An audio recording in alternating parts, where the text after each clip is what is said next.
The Los Angeles Police Department had been engaged in a gun battle for more than 20 minutes on the morning of February 28, 1997, on the streets of North Hollywood, and they had been losing badly. As far as anyone could tell, the injury count was now at 12 officers and at least 2 civilians. The 2 men who had robbed the Bank of America on Laurel Canyon Boulevard and started the gunfight also seemed to be injured, though the severity of the injuries was impossible to know. An officer had seen the smaller of the 2 robbers, Larry Phillips, double over after the officer had fired a shotgun round from long distance. The shotgun was well out of its effective range, but it seemed like some of the buckshot struck Phillips. If it did, it certainly didn't stop Phillips.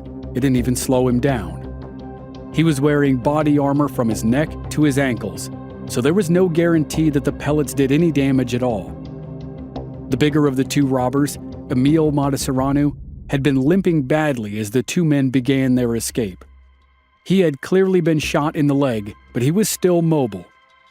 They had started the robbery at 9:17 that morning, collected about $300,000 in a duffel bag, and then sustained a shootout with police officers outside the bank when calls came in about a robbery in progress.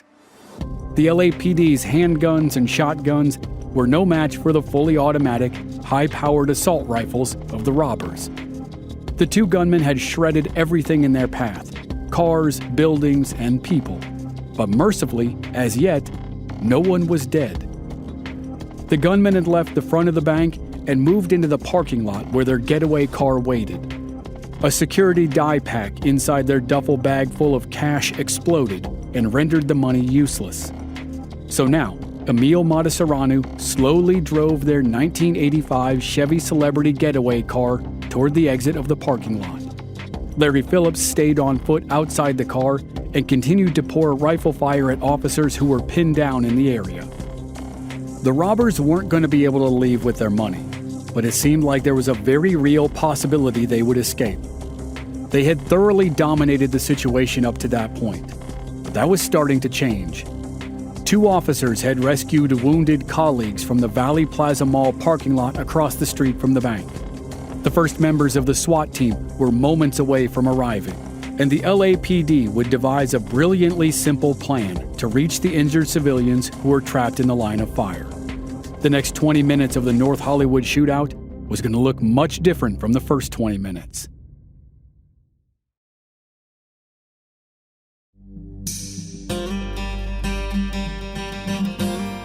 From Black Barrel Media, this is Infamous America. I'm your host, Chris Wimmer, and this season we're telling the story of the North Hollywood robbery and the unprecedented battle between 2 gunmen and the Los Angeles Police Department. This is Episode 5, A New Danger. Officer Martin Whitfield was one of the first patrolmen to arrive at the bank robbery in progress. He was also one of the first to be hit by the initial volley of automatic gunfire from Larry Phillips' Norinco Type 56 assault rifle. Phillips' rounds had torn right through Whitfield's police car and struck the officer twice. Then a few moments later, as he tried to dash across the intersection of Laurel Canyon Boulevard and Archwood Street, he was shot again. This time the bullet shattered the bone in his upper leg. Whitfield crashed to the ground on a patch of grass behind a skinny tree that sure as hell wasn't thick enough to protect him. Phillips continued to fire in Whitfield's direction, but Whitfield hadn't sustained any more injuries. The ones he had were life-threatening. As he was trained, he constantly updated the dispatchers on his position and status, but each update was a little more faint than the one before it. The gunfire at his location was too intense for help to reach him. Dispatchers could only say, 9L89, hang in there, and Whitfield could only respond with, 9L89, thank you. But over the last few moments, Martin Whitfield's situation had become critical. He stopped responding, and dispatchers feared he was unconscious. As the 2 gunmen started to make their escape, officers desperately needed to find a way to get to Whitfield and the other wounded in the intersection. In the north parking lot of Bank of America, Emil Matasareanu slowly drove their white Chevy Celebrity getaway car toward the exit. Larry Phillips was on foot nearby, continuing to fire in multiple directions with his HK-91A3 semi-automatic assault rifle. By that point, it was abundantly clear to everyone, from the cops on the ground to the news reporter in the chopper overhead, that the gunmen were wearing body armor. Officers who returned fire tried to aim for the heads of the gunmen, but thus far, they hadn't had any luck. Then an officer managed a shot that was the next best thing. He hit Phillips' rifle near the spot where Phillips' left hand supported the barrel. The shot injured Phillips' hand and damaged his weapon. Phillips could no longer support the rifle with his left hand, so he rested it on his left forearm and continued firing. But then, as he walked out from behind an SUV, he was hit again in the left arm. The arm dropped helplessly to his side. He fired a few more rounds, and then the rifle jammed. The trunk of the getaway car was open, and Phillips walked around to it and tossed the weapon inside. He pulled out a third Norinco Type 56 rifle that was the Chinese version of the recognizable AK-47. Phillips and Matasauranu had walked into the bank about 30 minutes earlier carrying identical Norincos that had been illegally modified from semi-auto to full auto. Phillips' backup Norinco was also illegally modified, and now he brought back the roar of automatic rifle fire. He fired from the back of the car, and then he stepped toward the front passenger side door. Inside, Matasauranu reached across the seat and pushed the door open. It swung open in front of Phillips, as if Matasauranu was urging his partner to get in so they could leave. But Phillips slammed the door shut with his injured arm. He chose to stay outside and stay engaged in the gunfight. Matasauranu started driving toward the exit, and Phillips walked alongside the car and fired downrange toward the police cars in the intersection of Laurel Canyon and Archwood. Whatever the escape plan had been, this clearly wasn't it. Matasauranu drove the car right up to the edge of the exit and then stopped. Phillips was several yards behind the car, and then he quickly moved up next to it and again refused to get in. Instead, he walked out of the parking lot and onto the sidewalk of Archwood Street and continued blasting away at the police. Matasauranu, who probably didn't know what his partner was planning because there was no plan, had no choice but to turn right onto Archwood and follow Larry Phillips with the car.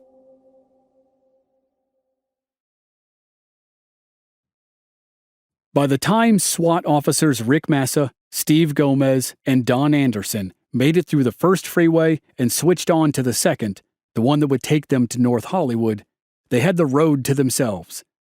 The command center had shut down the highway so that moving resources in and out would be faster.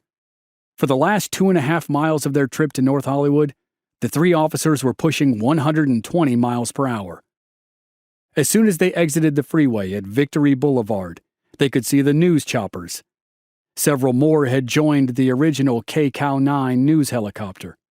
All the streets were shut down, and rows of fire trucks, ambulances, and police cars lined the curbs. Also present was the LAPD's Cadillac Gauge Commando V-150 armored vehicle. It was an 8-ton monster that looked like a tank with 4 wheels instead of 2 tracks. SWAT used it to deal with barricaded suspect situations, something the Shootout could very well devolve into. Instead of a turret with a cannon, the V-150 was equipped with a battering ram. The flat head of the battering ram had a smiley face painted on it, along with the words, "Have a nice day." Rick Massa and his fellow SWAT members were a welcome sight. No doubt there was some sense of relief when dispatcher Tanya Bellard sent word of their arrival over the radio. At the makeshift command center in a furniture shop 3 blocks from the bank, the incident commander told Massa, Gomez, and Anderson that the priority was getting to the injured civilians and the officers. He briefed them on the locations. The LAPD had the V-150 armored vehicle, which was much more resistant to powerful bullets, but it wasn't a personnel carrier. It wasn't designed to hold lots of people, so the cops couldn't use it to ferry the wounded out of the area. Fortunately, they came up with a different, more creative plan. An armored car that was on its way to deliver cash to a nearby bank had been stopped by the traffic closures, and the LAPD decided to commandeer it to rescue the injured.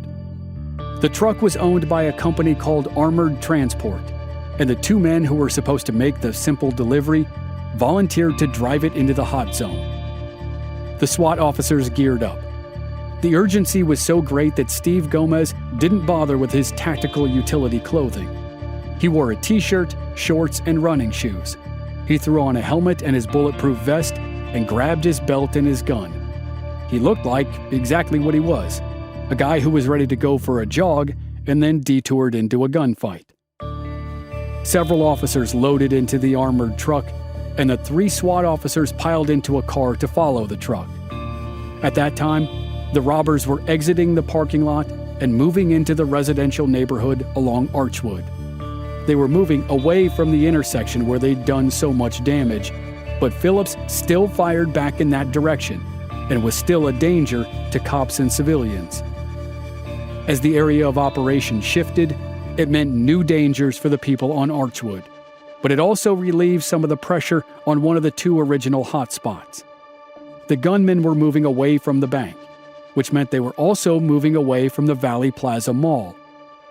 In the dental office of Dr. Jorge Montez on the 2nd floor of the mall, Montez, his wife, and their assistants had stabilized the gunshot wounds to Officer James Zaborovan as best they could. The rookie officer was staying tough, but he needed to get to an emergency room. Detective John Krulak stood outside the office door at the top of the stairs that led down to the parking lot.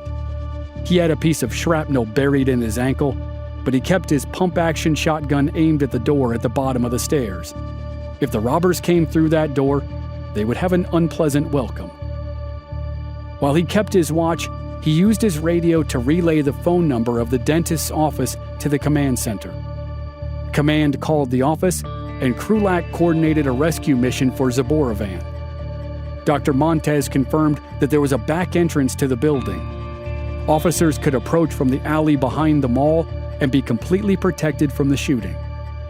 It didn't take long for a car to arrive.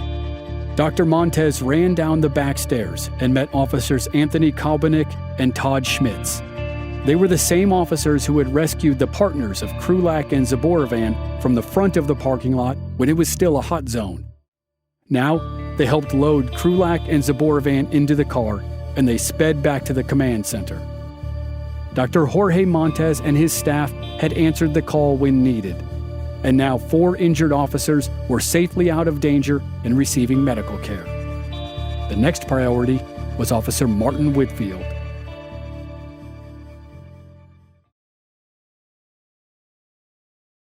The SWAT officers and the commandeered armored car now had a pretty solid location for Whitfield, but they also heard he might be losing consciousness.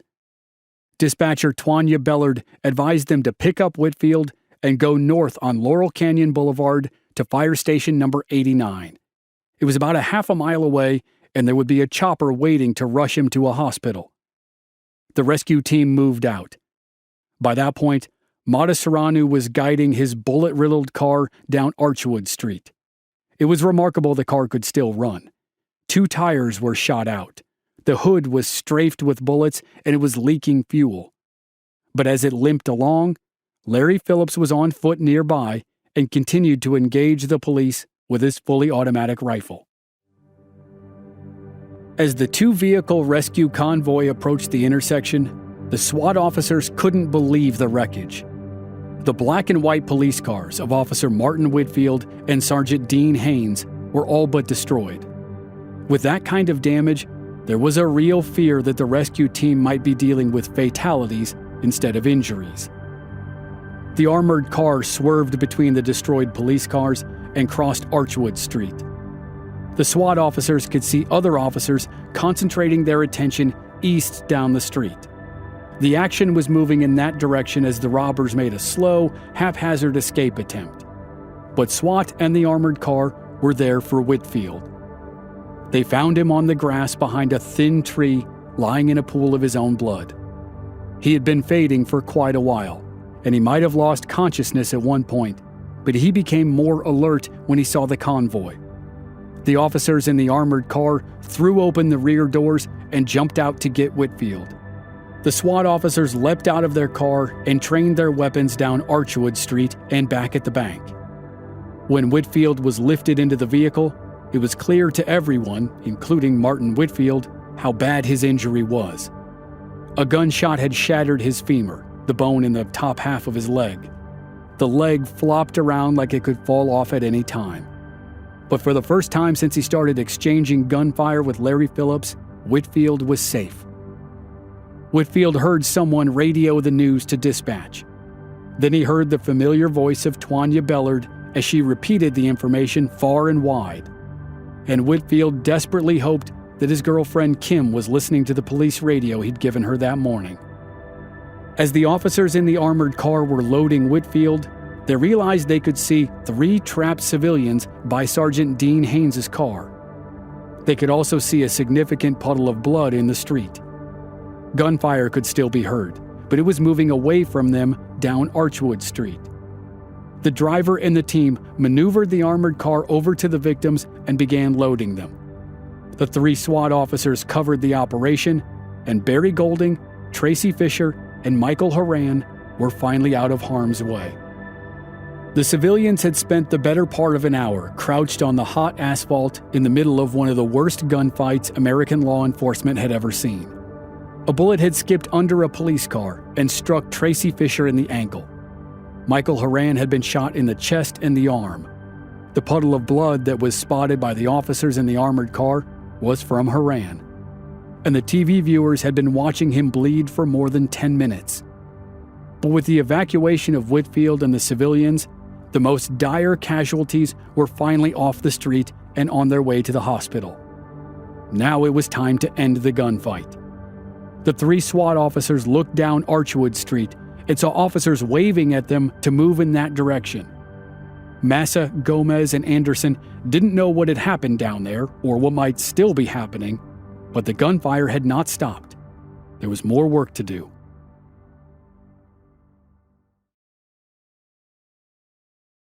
The gunfight had moved onto a usually quiet street of 2- and 3-bedroom homes, where yards had swing sets and neighbors looked forward to barbecues on the weekends. Larry Phillips was on the sidewalk along Archwood Street, and Emil Matasareanu drove the white Chevy down the middle of the road near him. Officers originally engaged Phillips and Matasareanu from units that were posted at the bank's exit onto Archwood, but Phillips was using a fully automatic assault rifle with a drum magazine that could hold as many as 100 rounds. The officers, with their 9mm handguns, had no choice but to pull back. They backed off, but they stayed engaged. They fired from 3 directions, and TV viewers at home could see little puffs of dust kick up around Phillips when bullets hit the dirt. As Phillips continued down Archwood, he looked disoriented. He fired in all directions, and then he suffered a weapon malfunction or a gunshot wound, or possibly both. There was an old tractor-trailer, semi-truck, parked along the side of the street. That was rare in residential neighborhoods, but it provided good cover for Phillips as he fumbled with his rifle. He squatted down behind the back bumper and tried to figure out the problem. Matasareanu stopped the car near Phillips. They exchanged words, and then Matasareanu accelerated down Archwood. He swerved and hit the curb, and then bounced back into the street and accelerated again before slowing down as he crossed Agnes Avenue.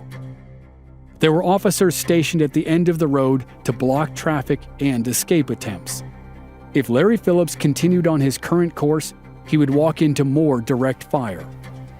Back behind the truck, Phillips did exactly that. He rose to his feet, stepped out, and continued his walk while firing his weapon. To viewers watching the feeds from the TV news helicopters, he disappeared behind the truck. It was at that time that Phillips' weapon suffered what was known as a stovepipe jam. One of the casings didn't fully eject from the weapon after its round had been fired. It prevented the next round from loading. Phillips either didn't know how to clear the jam or couldn't clear it because his left arm was too badly injured. He threw the rifle down and pulled his Beretta 92 FS handgun. Whether he knew it or not, it was his last stand. And if Matasareanu recognized it, he wasn't sticking around. He continued to drive down Archwood away from his partner. Behind Matasareanu, a maroon car drove into the intersection of Agnes and Archwood. It stopped, let out 2 officers, and then followed Matasareanu's badly damaged Chevy, even though the standing order was to fall back. The command center broadcast a message. At this point, the ball game is with SWAT. If the suspects move, make sure the air unit monitors them so SWAT can take them down. There are no officers that should try and stop these suspects. Dispatcher Tanya Bellard relayed the message to all LAPD units, but the situation was progressing too quickly. 2 officers had jumped out of a car less than a block from Larry Phillips, and the 3 members of the SWAT team were still several blocks away near the spot where Officer Whitfield and the civilians had been loaded into the armored car. And the radio in the SWAT team's car didn't carry Tanya Bellard's frequency. It only had access to SWAT's frequency. Any messages that were intended for the SWAT team had to be relayed to the SWAT dispatcher and then passed on to the men at the scene. So, at that specific moment, the 3 SWAT officers, Massa, Gomez, and Anderson, didn't know that they were supposed to take the lead in bringing down the gunman. From their location, they could see officers down the street waving at them, but the SWAT team thought the officers were signaling that there were more wounded who needed to be evacuated. There was still gunfire coming from that direction, but there was a distinct change in the volume and tenacity. The thunder of a fully automatic assault rifle was done. It was replaced by the pops of .38 caliber revolvers and 9mm handguns. And very shortly, those would stop too.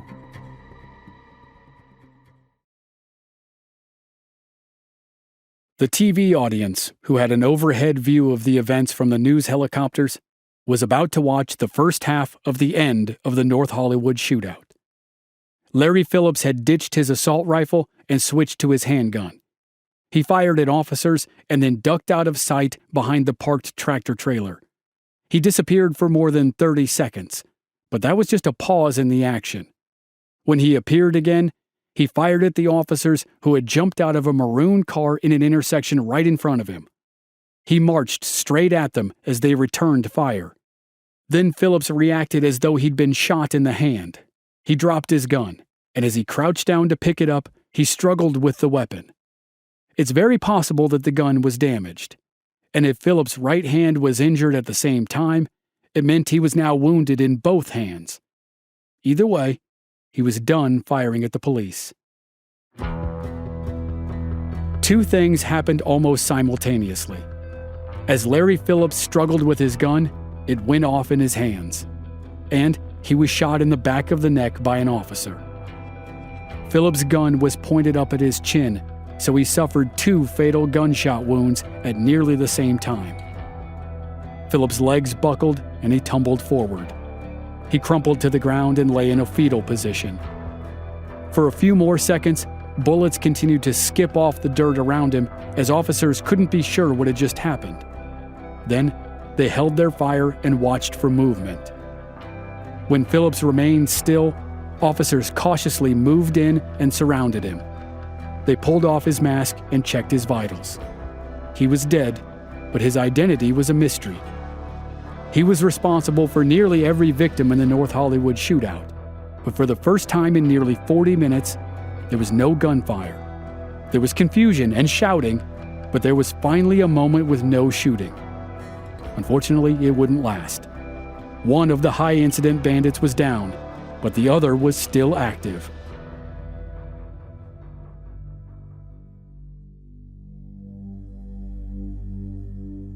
Next time on Infamous America, with Larry Phillips down, the LAPD focuses on Emil Matasareanu. SWAT officers race into action for the final showdown of the North Hollywood shootout, which, of course, plays out live on TV. That's next week on the season finale here on Infamous America.